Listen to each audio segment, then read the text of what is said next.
Al vanaf 9 uur 's ochtends was Goed Zat op carnavalsdinsdag onderweg. Voor David Jansen en Koen Klasses was het namelijk een speciale dag.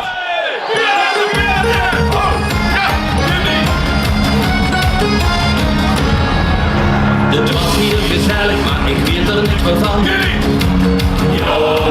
Ja, we staan vandaag hier om natuurlijk de vastelovend te vieren. Maar Koen en ik zien samen Goed Zat en we bestaan 11 jaar. Wij hebben gezegd van wij gaan iedereen tracteren. Elke carnavalsvereniging van de gemeente Venray gaan we gratis 2 nummers zingen. En dat gaan we nou eigenlijk hier in de gemeente Venray doen. Welke nummers ga je dan zingen? De maakt niks uit. We zeggen degene die jarig is trakteert.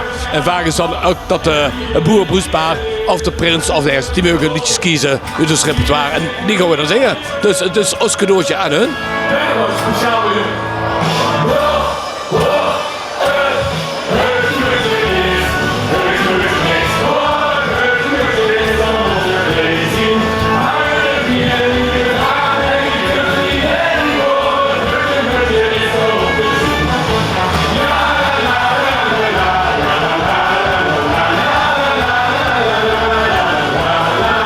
David doet vooral de tekst. En samen met mijn zoon Stef, dan gaan we de muziek eigenlijk maken. En dan, ik doe af en toe zeggen van dit vind ik niet zo goed en dit vind ik wel zo goed. En dit kan wel.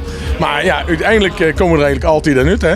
Koen, ik ben ook voor de merchandise en voor de kleding. En dat ziet er ieder jaar ook perfect uit, moet ik zeggen. Ja. 11 jaar geleden, waarom begin je dan zo'n iets als dit? David zingt eigenlijk al, ik denk al 36 jaar liedjes. En hij is altijd een kameraad van mij geweest. En op een gegeven moment kwamen we mee toe en zei hij, zullen we samen gaan zingen? Over 11 jaar staan we dan weer hier? Als we ons zo voelen zoals we nou voelen. Nee, wij voelen ons goed en wij doen het omdat we het leuk vinden.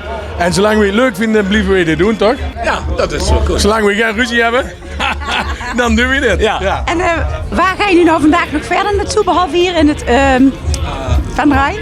Hier dan nog Smakt, Oeleren, Walsum, Gijseren, Blitterswijk. Alles nog, ja, dus we denken, dan hebben we echt alle dorpen gehad. Dan gaan we terug naar het Veulen, hè? Dan gaan we terug naar ons eigen dorp, dan gaan we in het Veulen en daar maken we het nog even af.